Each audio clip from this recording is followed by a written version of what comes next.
Hello, everyone. My name is Austin Shattuck. I am a resident of Saginaw, Michigan, while just graduating from Heritage High School with the class of 2022. Currently, I am attending Delta College pursuing the Michigan Transfer Agreement. I plan on transferring to Central Michigan University in the coming years for broadcast and cinematic arts major. My dream goal would have to be probably to be a sports commentator for any team because that has always been my go-to career. Many Heritage kids know that, as I did my Heritage Sports recap last year. So yeah, that would be my dream goal. My favorite collegiate team is MSU. As you can see, I got a bunch of MSU stuff behind me here.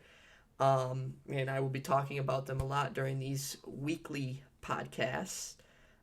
Today is my first one, as you know. So yeah, let's get right to it. I will be talking a lot about sports because, like I mentioned earlier, I'm a huge sports guy.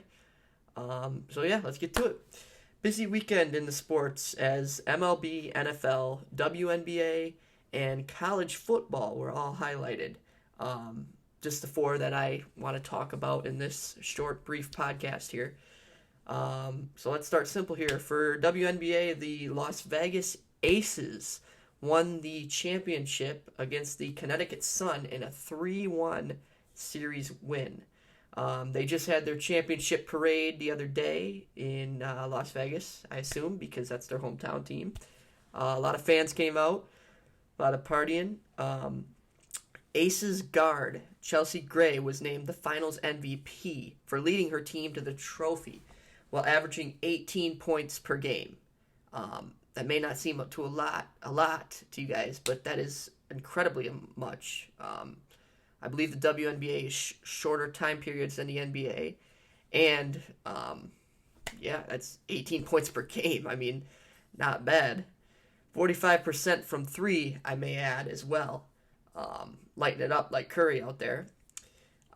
Just in a different league, WNBA. So yeah, Las Vegas Aces, congratulations. Bringing the chip back to Vegas. Now we go to September baseball. That's heating up on the rise to October playoff baseball, which is next month. Dodgers, Astros, Mets, and Braves have already punched their ticket. Hopefully, those teams are always pretty good, always in the postseason for baseball, pretty much. I mean, they're just culture wherever they are. They're there. Like I said, always in the playoffs. It's gonna be a tough out for any National League or American League team to defeat. They punched their ticket earlier this month. I believe the Yankees will win the East and the Guardians will win the American League Central, while Tampa, Seattle, and Toronto will battle it out for a wild card spot because there is a new playoff bracket this year for baseball. It's a 12-team playoff bracket instead of 8. So yeah, you're adding a few more teams on there. Basically. Now, for the NL, I predict the Dodgers take the West, which they already did. They already clinched that. Throwing champagne bottles the other day in the locker room. I believe it was a home game they won at. They won the game against and partied it up. The Mets take the East in a tight battle with the Braves. Mets have already clinched, as I previously mentioned, but the Braves can still get the East if they win a few more games, as we got a few more weeks until October postseason baseball. But yeah, that's why I'm predicting the Mets to take the East. Cardinals take the Central. Oh my gosh, speaking of Cardinals, Albert Pujols, man. Closing in on 700. He could get it by the time I post this. Or he could get it before I post this, and this could all be for nothing, but major accomplishment. Kudos to him. He's been all over the league. Cardinals, Angels, back to the Cardinals. Retiring after this year. Man, if whoever gets that 700 home run ball, man, that's worth a mint right there. Holy crap. Anyways, got a topic there, but still related to sports, so not really. Atlanta, San Diego, and Milwaukee I predict will battle it out for the wild card.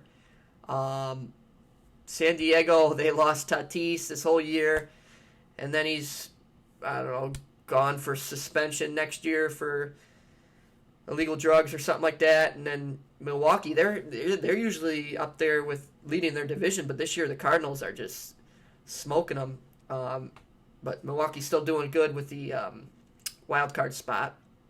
Atlanta, they usually do good. They're the World Series winners last year. They won the World Series last year, and this year the Mets, the offseason, they reloaded with Francisco Lindor and many more players, and they're taking the East by storm. And that's who I predict to win to be in the wild card. Next week's podcast will feature a World Series winner. I just haven't established that yet. So give me time there. As for college football, it was a busy weekend as well. There's a bunch of top 25 teams lost, including MSU. Speaking of MSU, we traveled out to Washington. In the primetime game on Saturday night, we got absolutely obliterated. Well, not obliterated, but, I will give it to the team. Washington, their quarterback's a stud, playing against the Big Ten teams before. 3-0 for the Huskies. Going up to Washington is not easy. Different elevation level, different time zone, and just flat out not the best playing conditions for a Michigan team. The flight was long. Had our best receiver out, but that doesn't mean anything. Best man up. I did like the fight in the fourth quarter. Peyton Thorne, QB1 to Keon Coleman, multi-sport athlete, by the way, racking up some points in the fourth quarter. But yeah, they just, their defense, man. Scotty Hazelton, the defensive coordinator, is trash, dog shit. They need to get rid of him. Sorry if you're listening to this, Scotty Hazelton, but come on, man. This is last year, it happened. This year, our secondary. It's not the defensive line. The linebackers and liners are solid, but the secondary, man, it's ever since those two injuries. But first game of the season, not looking too good. This week we're up at Minnesota in the woodshed. And as for Michigan, they got a dominant win. 3 straight dominant wins. Granted at home. I do give you kudos though. J.J. McCarthy definitely figured it out over Cade McNamara. This weekend they had Maryland. And back to that Michigan State game. This weekend last weekend we did have Minnesota. This weekend we do have Minnesota. I'm sorry. I'm getting lost here because I'm figuring out all the dates. Is new to me. So we did have Minnesota, and Michigan has Maryland this week. Hopefully they're both dubs for the state of Michigan. Central Michigan, on the other hand, they traveled to Penn State, which I'm sure will not be too easy of a fight, obviously. Penn State's probably planning a whiteout against the Chips. But, yeah, hopefully they can rack up some points against them. Let's get back to college football. BYU had a tough matchup against the Ducks last weekend in a losing case, dropping 7 spots in the rankings. Miami, on the other hand, dropped 12 spots while losing to a gritty A&M team.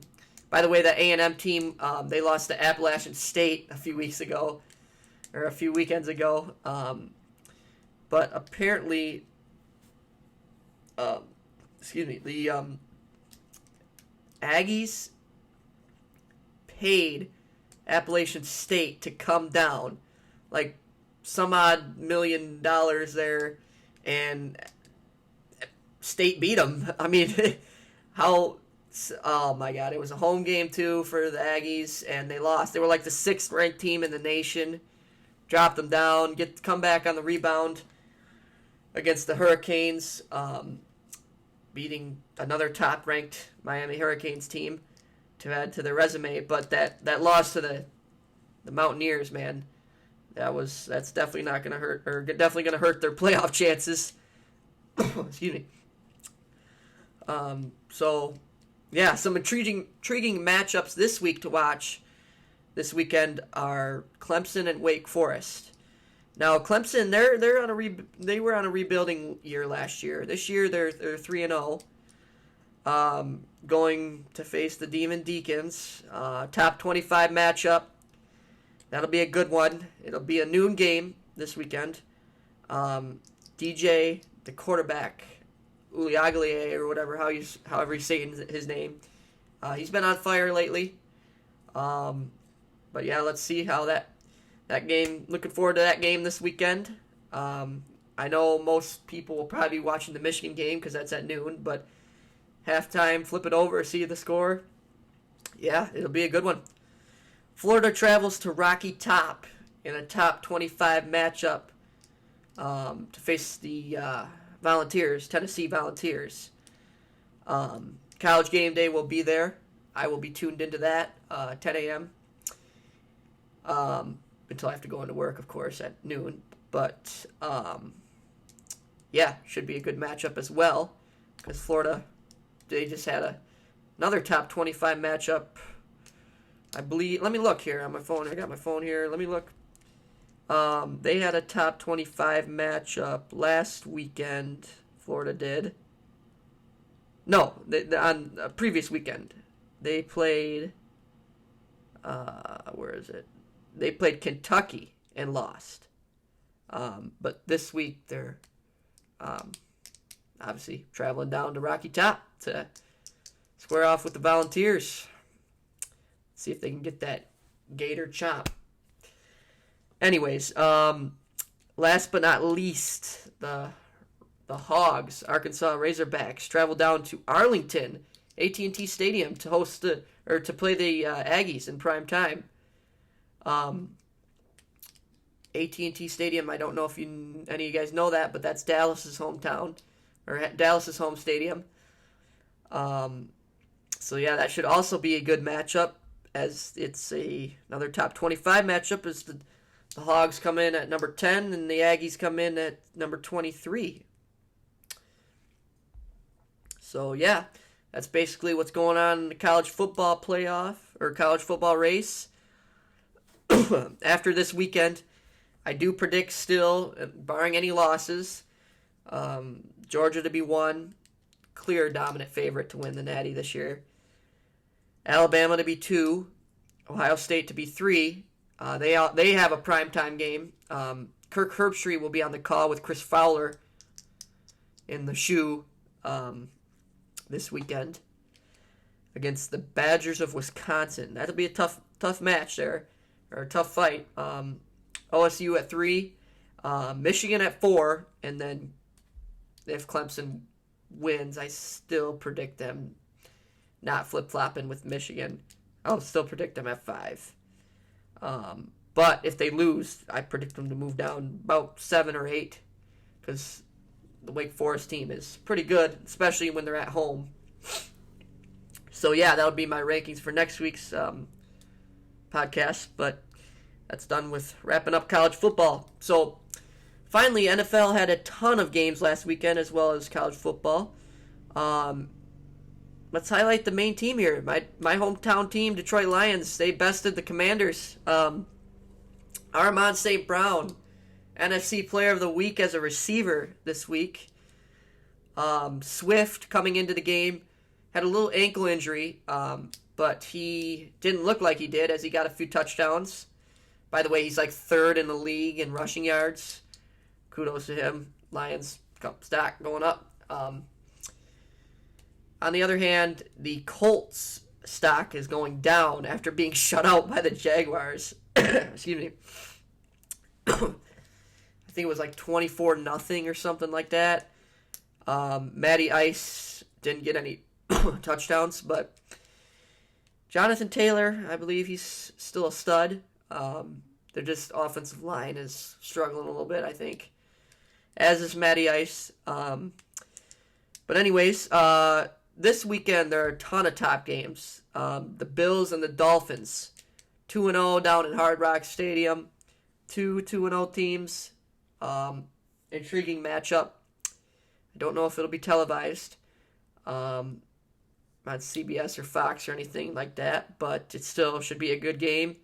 The Packers, Aaron Rodgers and the Packers, travel down to Tampa to face Tom Brady's Bucks. Mike Evans is still appealing his suspension for the one game after getting in a little fight, I would say, with one of the Saints players. I forget his name, but anyways, yeah, he'll be on a suspension, so he'll be out. I believe Julio and Chris Godwin are out too, so Tom Brady's weapons are kind of limited there against Packers there. But anyways, Matt Stafford's Rams, they travel down to Arizona to face Kyler Murray and his Cardinals. Matt Stafford better watch out there. That defense, J.J. Watt and all those defensive guys on the Cardinals, and all I'm saying is Stafford's got to be ready. They got to have a game plan coming in. I know Sean McVay will, but yeah, they got to have a game plan. Because if they don't, ooh boy, Rams stock going down after the 1-2 start to the season.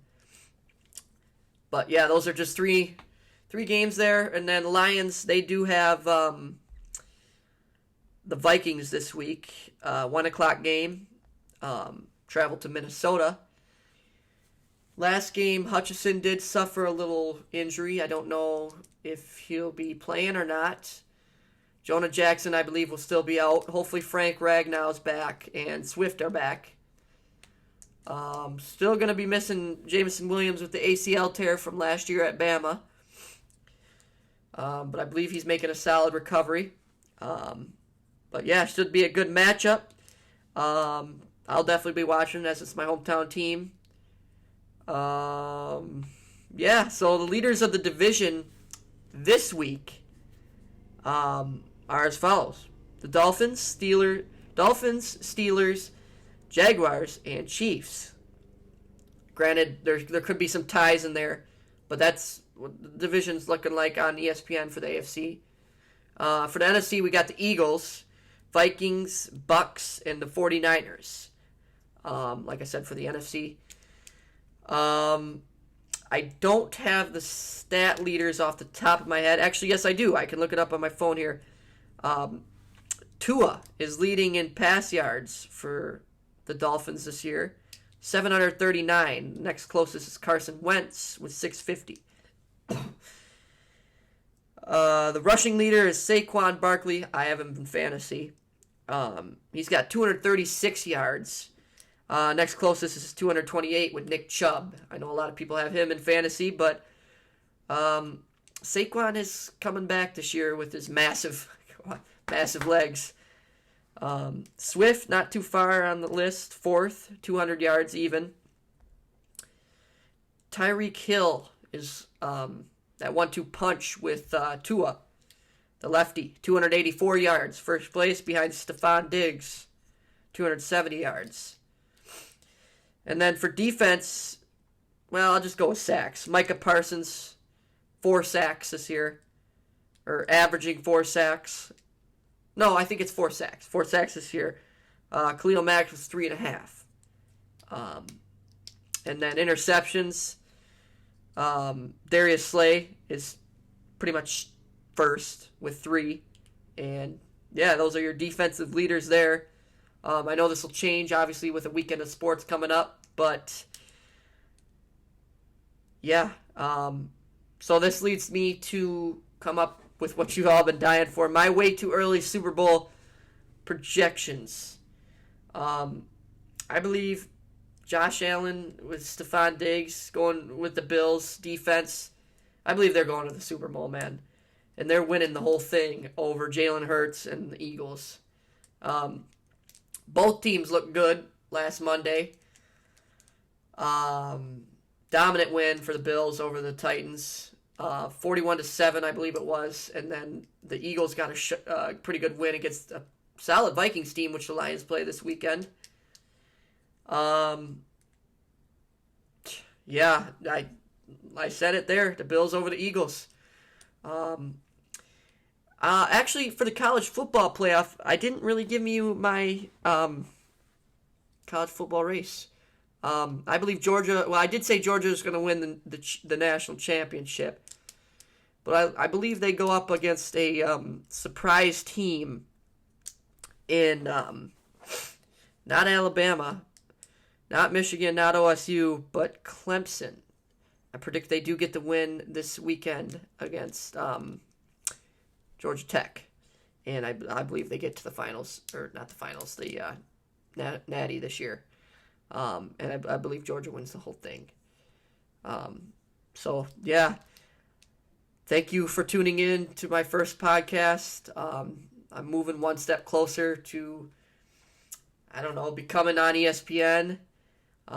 Making my way up there. As I just had a job shadow last Monday. Or not last Monday, but 2 weeks ago, Mondays, for WNEM with Jason Fielder, who does Friday Night Lights. I believe he was at the Heritage game a few weekends ago, or a few Fridays ago when they hosted Grand Blanc, and got the dub, actually. But, yeah, I did get the job shadow. Still waiting to hear on the job. But, yeah, thank you for tuning in.